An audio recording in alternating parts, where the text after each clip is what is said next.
Whatever you sort of choose to start, whatever it is, be fully committed in that particular industry, product, service.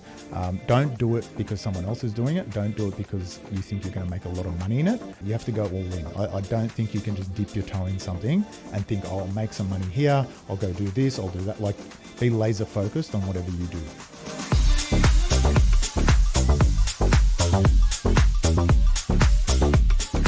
Welcome back, season 4 on our podcast, Relentless Life on Your Term, with John Terziovski. Did I say it correct? Perfect, buddy. Excellent, mate. Thanks for being on the show. Pleasure.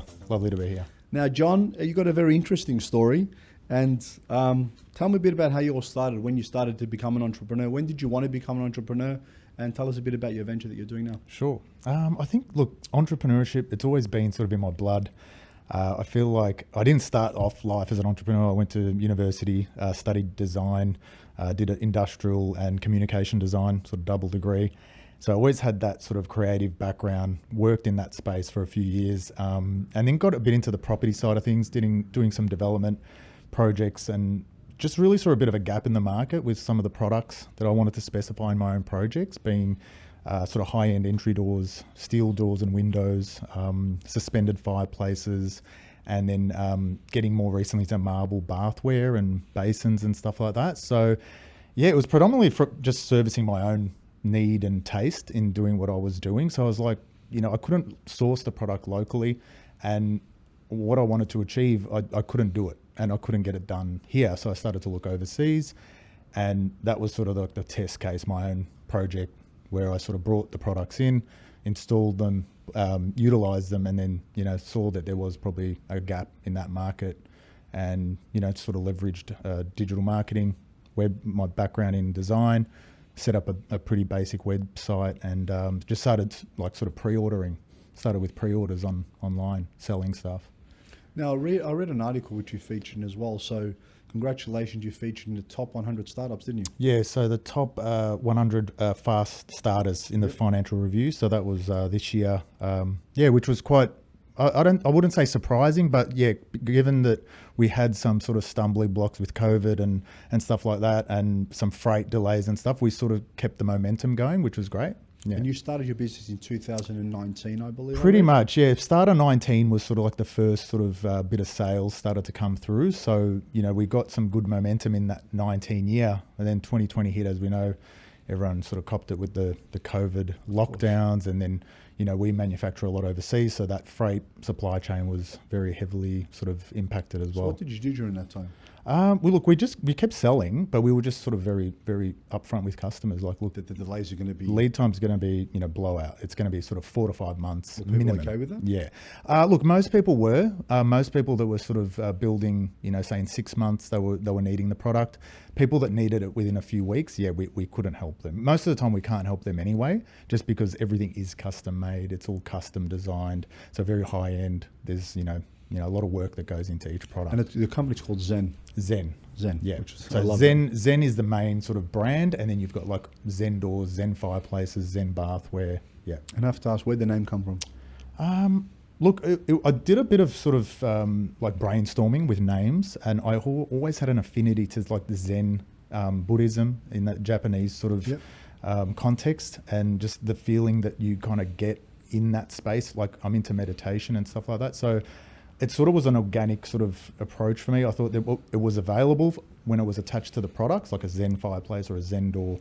So it just sort of flowed from there. And it seems to have kind of stuck. It's got sort of some good momentum now. Oh, that's good. It's got a lot of good energy to it, as you said. So you custom design. I read somewhere, how did you know that this product is something the market want? What market research did you say this is going to be a product that will sell? And obviously you liked it, and now you've found the high-end product that other people like it. What was that market research to say, I'm going to give this a go? I think it was a bit of, so obviously just the standard, jumping online, seeing what's sort of currently out there, speaking to like local manufacturers as well. I was sort of seeing, so let's take the entry doors for an example. I was looking at, they were quite an oddball size, like 2.8 high by 1.1 wide. So it was like a duplex build, and both doors were sort of mirroring each other. And I couldn't really find anything locally unless it was a sort of custom made timber door, and they couldn't really do anything too crazy with the design either. It was just either paint it or stain it. And so that was sort of like a bit of a click moment for me. I was like, all right, well, if there's nothing sort of out there, I did a bit of Google keyword research. I thought, okay, how many people a month are looking for pivot doors? There's something, I don't know, a few thousand a month. Hinge doors, it's even higher. Entry doors, it goes through the roof. So then that I started thinking, all right, there's an entry door market out there. There's people out there looking for this product, but they don't even know what they want yet. They haven't seen something a bit different. So it was kind of a bit of an interest, but not. There was interest, but there was not necessarily a guaranteed market. It was a bit of a sort of like an experiment, if you say. So I think from there, what I did was instead of sort of, I got 2 doors made from my own property. That was fine. But instead of sort of waiting for that to be made and delivered and photographed and the rest of it, I went ahead and did some 3D renders of different designs.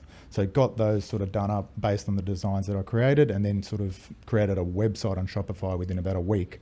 Like literally just smashed out a website and then just went sort of straight to market from there. Started running Google ads, started SEO.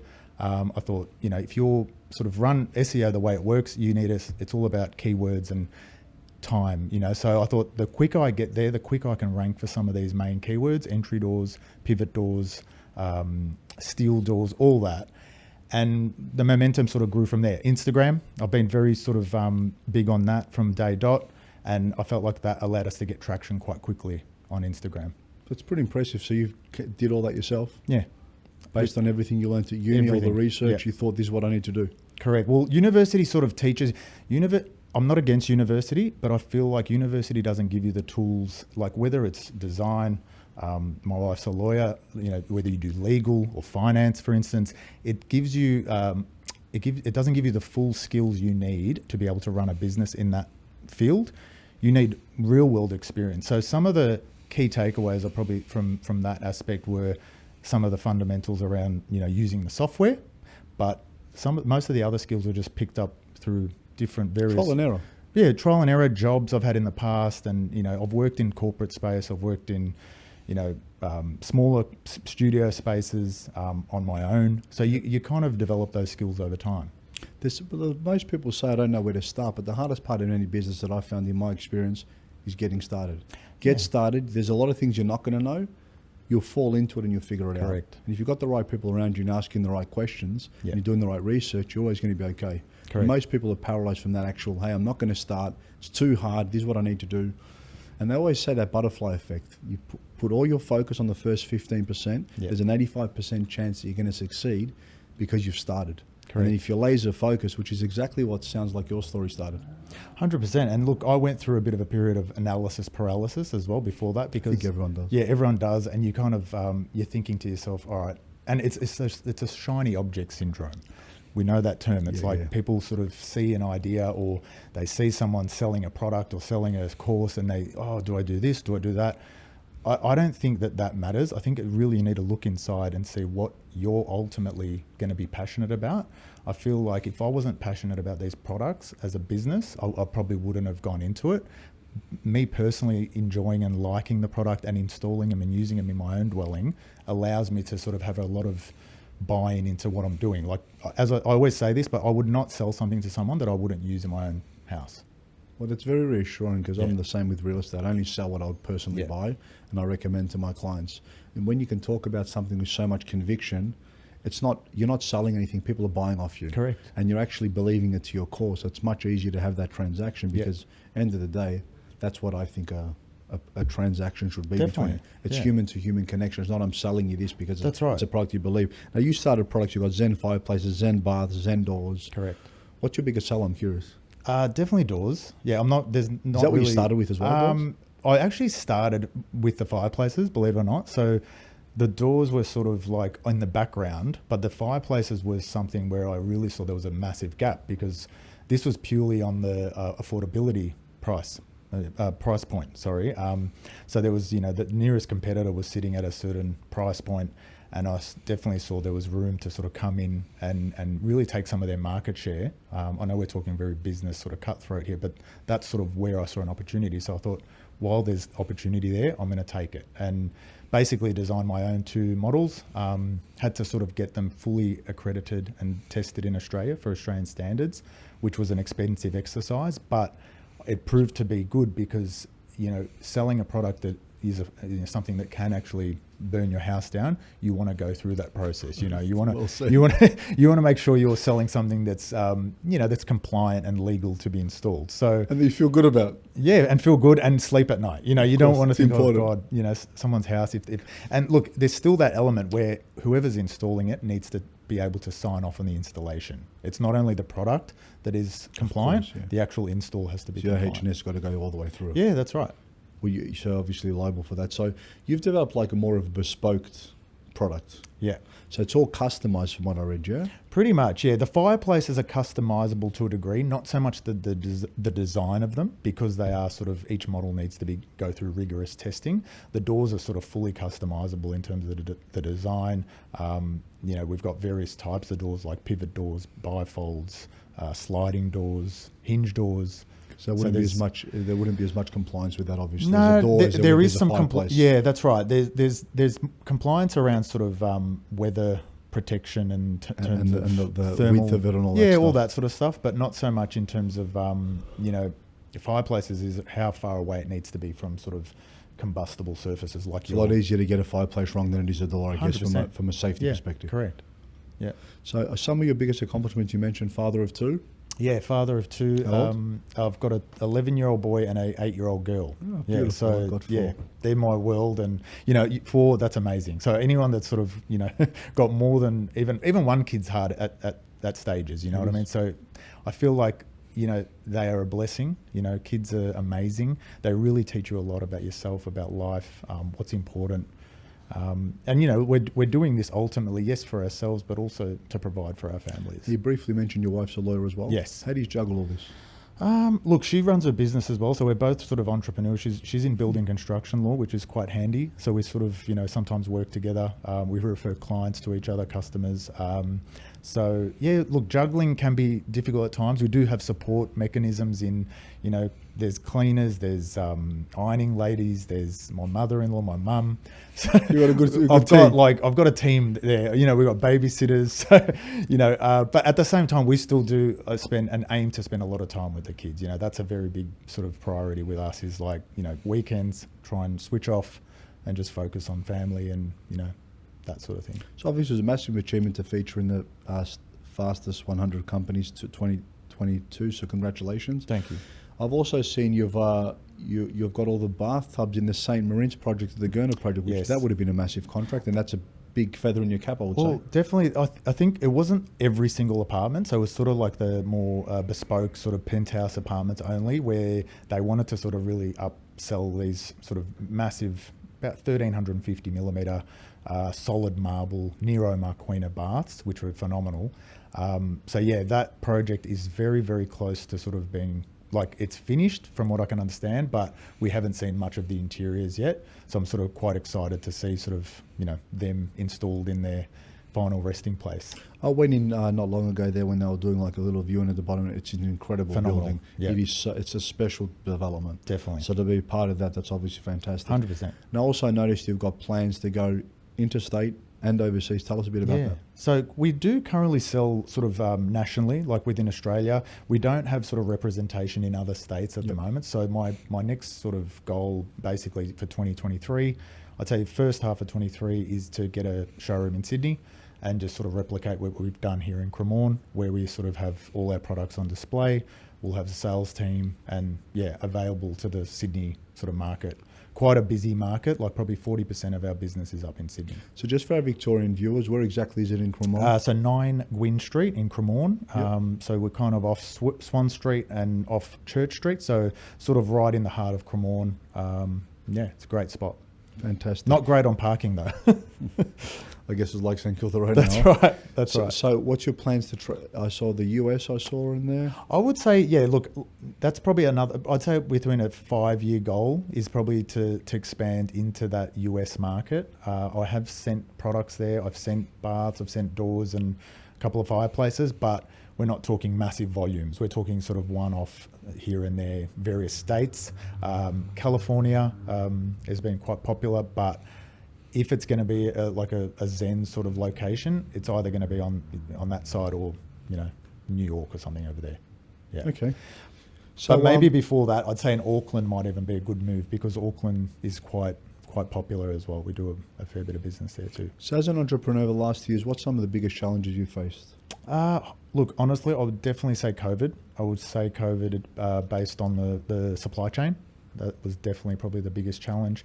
The freight price increases that we've seen, which have thankfully kind of leveled off and come back somewhat Same with now. construction. It's been insane. I've never seen anything like it in 100%. 24 years in real estate. Like the stuff we saw with building costs, I saw it the same way with shipping, and just the delays all around, like congestion at ports, and our containers not getting unloaded on time, and even deliveries. Like New South Wales, we've noticed a lot of delays with floods and that sort of thing up there as well. And you mentioned before one of the things you did was being very transparent with your clients about the wait times. Yeah. Was there anything else that you did? Look, to be honest, like I think I've got a really great freight forwarding company. They sort of really look after us as a client. So he, along the way, sort of gave me any sort of reassurances. We never lost any freight. We never had any major damages, which was fantastic. And to this date, I don't think I've ever broken sort of one door in terms of glass. Like people think glass being shipped, no issue. So from that aspect, it's been fine. But I just feel like sometimes there's some things that are outside of our control that are sort of governed by other parties. Like we use a lot of third-party freight sort of carriers to like transport the freight interstate and from sort of warehouse to site. We use big crane trucks for that. So sometimes that can be a bit of a delay. But yeah, aside from that, I would say, being upfront, keeping communication open at all times, making sure that the customer sort of like knows what's happening. Yep. If you leave them in the dark, that's when people can kind of get a bit iffy and think, what's happening here? It's been quite a long time. I've paid a lot of money. We always take a fairly big deposit as well for most orders, percentage? 70%. So they're pretty committed. Pretty committed, yeah. And look, I think you can start to do that sort of thing after you've got some runs on the board. You can't, like if I did that at the beginning when I had pre-orders, if I said, give me 70% up front, they'd be like, no. What were you doing at the start? I was doing, I think, 20% or 30% deposits. So it's important to note, obviously he's doing 20% at the start, got the runs on the board, went up to 70, because a lot of people hear 70 and they're like, okay, I'm going to start with 70, but you obviously gradually went up that when you build the credibility, social proof. You built your name, you had the social proof. That's right. So that's why I wanted to ask that question. Yeah, I think that with any business is important, whether you run a service-based business or products, you need to show some credibility, have some testimonials. Google reviews are very important. People need to pay very close attention to those as well, because as a consumer, where do most people go? They're going to go to Google. Of course. That's the most hottest buyers. They're ready to purchase. Your social medias are probably more, I'd say Instagram for our type of product is people that are ready to purchase as well, but they're not that far down the funnel of buying. Yep. A Facebook, very, very obscure. They might see something they like and then that piques their attention, but Google is like where they're sort of actively searching to buy something. Okay. So what advice would you give to an entrepreneur that's thinking in starting something? Look, I would just say whatever you sort of choose to start, whatever it is, be fully committed in that particular industry, product, service. Don't do it because someone else is doing it. Don't do it because you think you're going to make a lot of money in it. I feel like have a proven strategy to know, okay, there is a business model there, but I'd say you have to go all in. I don't think you can just dip your toe in something and think, oh, I'll make some money here, I'll go do this, I'll do that. Like, be laser focused on whatever you do. That's one thing that I listen to a lot of podcasts as well, and a lot of people are saying, don't look at multiple businesses, or don't even think of like when you've started up and you've got a bit of success, keep doing what you're doing well. Like keep refining that business, make it better, get it going so it's like it's the best business it can be.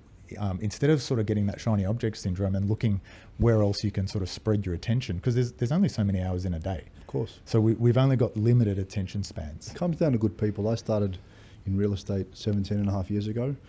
It took me 6.5 years to start the finance arm because I wanted to focus on real estate. Just get that to a perfect. 5 years later, started accounting, planning, property management, but it took me 17 and a half years to build 5 services because I built the base in real estate, which is my background, followed by finance, then the other 3-4 key services.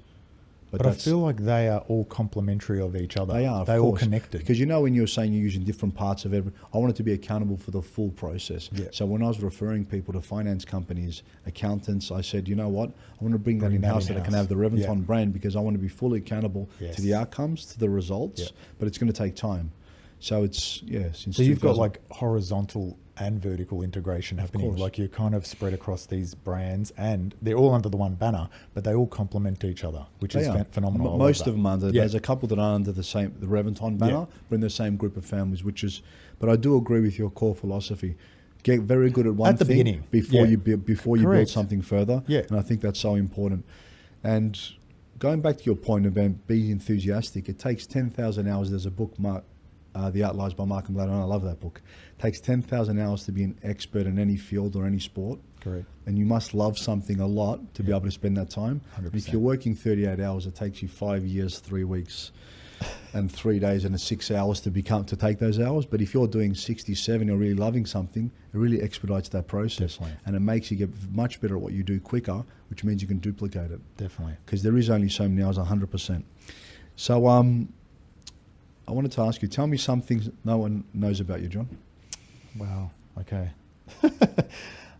Something no one knows about me. Yep. When I was a child, I could sing. I don't know if I can sing anymore. I haven't tried, but yeah, I had a voice on me, and I was selected for the Australian Children's Choir. No way. Yeah, yeah. But I didn't perform in that. It wasn't for me. Like at that time, I was never sort of, Does Antonis know this? No. He's No a one mutual knows friend this. of ours who referred John, so I'll definitely be passing that information on. Give me 2 or 3 key takeaways you want our listeners to take from your journey and experience and your lessons in. Yeah. Okay. I'd say, look, just as we said earlier, like if whatever you're researching, have passion, have drive, commitment in whatever you do. There's no fast way to success. I mean, that's a given. Everyone I know that's successful has done the hard yards. They've done the work. That's what it comes down to. It's like literally putting in the effort and doing the hours. Like if you're in a full-time job now, but you don't like that full-time job, you want to become an entrepreneur, it's going to be you finish work, you go home, have something to eat, and then you're on the computer or you're doing whatever you need to do to get yourself from there to where you want to be as an entrepreneur. Until it builds. That's the only way. The only other, if you've got commitments like mortgages and stuff, that is the only way. If you don't have those commitments, then you've got more flexibility to say, well, you know what, I don't like this job anymore. I'm just going to go start my own thing. But just know that when you do that, you need to be fully committed. Of course. So when you've got mortgages, kids, yes, or other commitments, is obviously a lot and harder. that's sort of where I was when I started this. I was very sort of bedded down. I had mortgages, I had children. My wife had her business, so it was like I knew I had to sort of. What I was doing was a sort of side passion project, but it sort of, I knew... Was the goal to always go full time? 100%. What made you take that leap when you had all those commitments? I think just like that pure drive internally to just sort of do something different that no one else has done before. That was sort of one of my sort of goals, was something completely unique. I knew the products were unique and I knew the business model was unique. I did draw on some aspects. I'd done some online courses in the past. So I did sort of combine sort of e-commerce with a bit of drop shipping and physical product, like actual displays. So now it's all a combination of all of them put together, the way the actual business model operates. So yeah, I'd say just having something completely unique and, being my own boss and not having to, report to people. I never sort of enjoyed that as a youngster anyway. One of my friends had a sign and is an entrepreneur. He's not working 40 hours for someone else, to work 60 hours, 80 hours for yourself, which is funny. Yeah. Not having your own boss. So, John, you ready for your quick fire questions? Okay. What's the best and worst financial advice you've ever received? The best financial advice? That's a good one. I'd say the worst would have to be around sort of risks, like your risk appetite and sort of property back in the day, and that can come from various aspects. I think I was talking to a mortgage broker a few years back. Not going to name any names, and it was at a period where sort of Melbourne was going through a bit of a lull. I think it was 2012, which was an opportunity and a half to buy property, and yeah, I got some bad advice at that time, which sort of made me sort of look away from a site that I was potentially looking to purchase. And then obviously from 2013 onwards, we saw some, pretty good, price increases. And that was probably the worst of the bunch. Thankfully, I did capitalize on something else a few years later, but just in that particular moment, that was sort of like, I think it bottomed out around that period in 2012. And then the best advice, I'd say it'd be business based, but just sort of like not sort of reinvesting in the business, I think is phenomenal. Like whether it's through product, whether it's through marketing or business development and people, good quality people, that sort of thing, not sort of spreading yourself too thin and, running on very slim margins. So that's something I don't sort of like think is a good idea as well as a business person. Don't compete on price. That's the worst. I think that's probably one of the worst pieces of advice. When people compete on price, it's a race to the bottom. I heard that so many times. And you're competing on quality, you create a great product. Yeah. What's the first thing you think of when you wake up? Just be thankful that I woke up and blessed. So being grateful. Yeah, just blessed and, think of your family and, it's going to be a great day. But yeah, you got to be thankful every day. Imagine this is your last day. You have accomplished the things you wanted to and no one has access to your content for some reason. What are 3 things you want to share with the world? So last day on earth. Yep. No one has access to your content. You can say 3 things. What are they? I would say being nice. Be nice. It doesn't cost anything. Be kind, yep. Yep, be kind. It doesn't cost anything. Cherish time with your family. Because, and your children especially. I feel like that sort of time, that it doesn't come back.